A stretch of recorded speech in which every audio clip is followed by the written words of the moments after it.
Hello, happy people. I hope you're having a great day today. Today we're taking a look at the final short story in the Arthur Machen collection that we've been doing a deep dive into, The White People, and other weird stories that was published by Penguin Classics in 2011. These things are also for free online. So I'll try to find this 1915 short story for you called Out of the Earth. It is the final short story in this collection that we've been taking a look at for you. There are two stories in this I haven't read yet. They're novels. So there are two novels that I haven't read yet. My goal is to do that here eventually, although I don't know I'm going to do it like next or anything like that.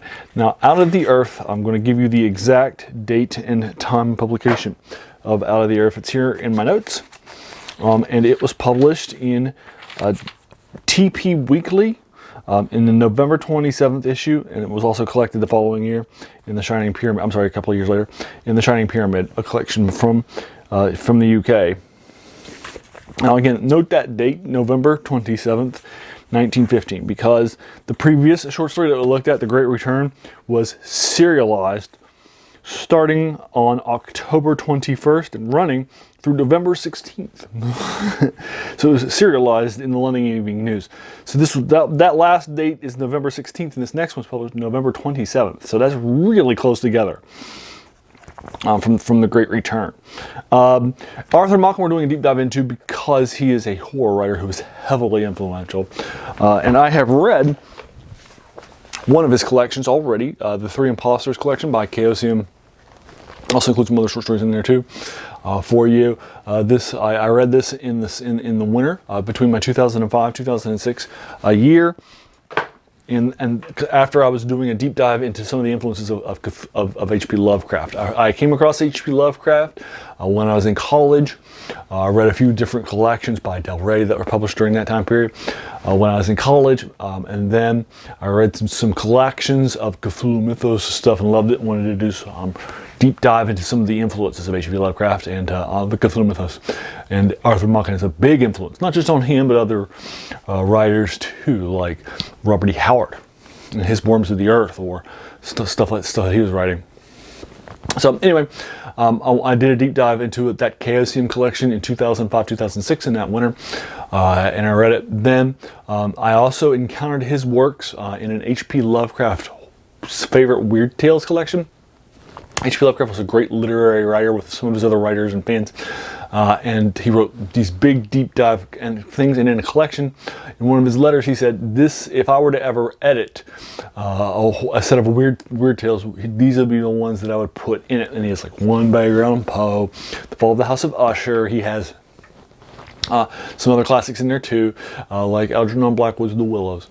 And he also has in there a few modern short stories from Weird Tales and a few other things like that too. And then he has multiple stories by Arthur Machen. And I have that collection too. He's the only author that has multiple stories in it.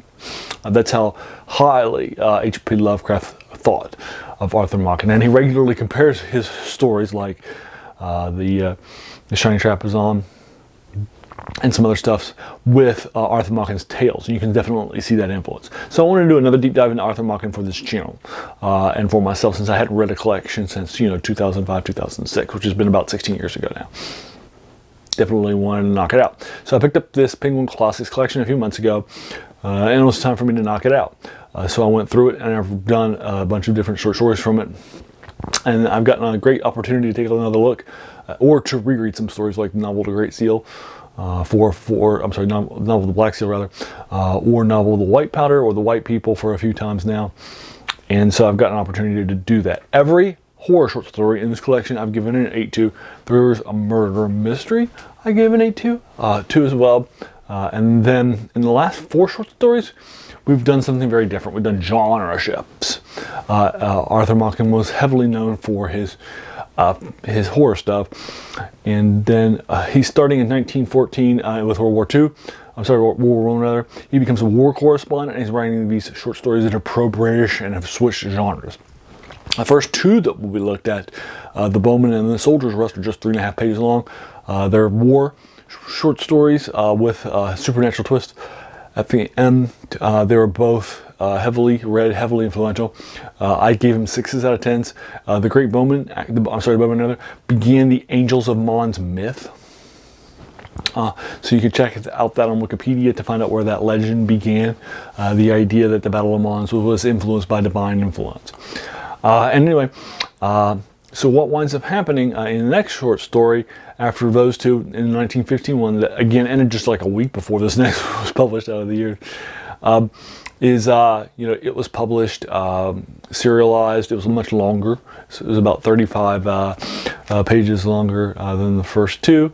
In it, it sees the return of something pretty cool that happens in it.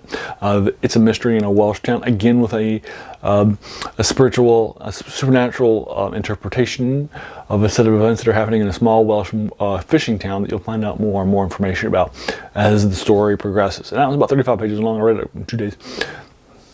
And that one I gave a 7 out of 10 to. This one I'm also giving a 7 out of 10 to too. It's 7 pages long. It took me like maybe 15, 17 minutes for me to knock it out last night for the first time. It's definitely an interesting short story because it's Arthur Machen talking in his own voice rather than creating a point of view characters, which is interesting. He's writing in a like a letter format, so that's pretty interesting. And he is saying that he apologizes for how much the Bowman and the Angel of Mons myth was believed, and then he talks about how people just have a lot of belief. And then he starts to go down and talk about his conversations that he was having with locals in Wales, which is where he's born, and in some smaller towns, and how they had all of these sort of horror-based views of things that were happening on the coast. But of course, the coast was fine. It didn't have any of these issues at all. So he'll start to do a deep dive into that, and that's kind of the short story in 7 pages. Well, it's Arthur Machen doing a deep dive into what's actually happening on the coast of Wales, and so forth, and then that's it. Arthur Machen is a spiritualist. So what I mean by that is that he is somebody who believes that there are things in this world beyond what our 5 senses tell us. Now, each individual spiritualist will define that differently. One might believe in ghosts and an afterlife, God, Satan, that we have souls. Some others might believe that we have psychic powers, sixth sense, right? We can move things with our mind and set things on fire, that sort of thing, right? So, how you interpret that spiritualism is up to you. And most of his short stories that I've read have a truth to the matter that's actually super secretly supernatural. And regularly you'll see 2 characters in the point of view, one of which is a materialist who believes that we are only what our senses can tell us, and another one which is a spiritualist. They'll have conversations. The spiritualists will produce proof in the form of literature, right, or a story that they'll tell that's the course of the short story, and then at the end the spiritualists will be hopefully much more convincing, and the materialists will believe the truth of the life. And the horror short stories end in the murder mystery. There's a dark history, a dark secret to the truth. In the last 4 short stories, there's not this one. In the next 3 short stories, there's more of a good truth, a nice truth at the end of it. This one goes dark again. So it's pretty cool. Although I wouldn't say it's a horror genre. I'd say that the previous one, The Great Return, is more drama. This one also doesn't feel like it's horror. It feels like it's probably just more genre, more of just a drama genre, like the previous one. I don't feel like this is a horror per se. Like, I don't think he's gone back to that when he's writing his pro-British stuff during the World War I era. But this again is collected a few years later, after being published just the next week after the Great Return finished its serialization. So that's pretty cool, pretty interesting stuff. But there you are. I'll go ahead and leave you to it. Have you read this short story? If so, I would be more than happy to engage you with it further in the comments below, whatever your take is of it. If you like this video, why not hit that subscribe button? There'll be a lot more of these to follow. And then finally, I want to thank you so much for taking some time out of your day and investigating and watching my video. We all have so many things that are happening in our lives, and we're pulled in so many different directions. So the fact that you spent this time with me is incredibly humbling, and I appreciate it. So thanks again, and have an amazing day.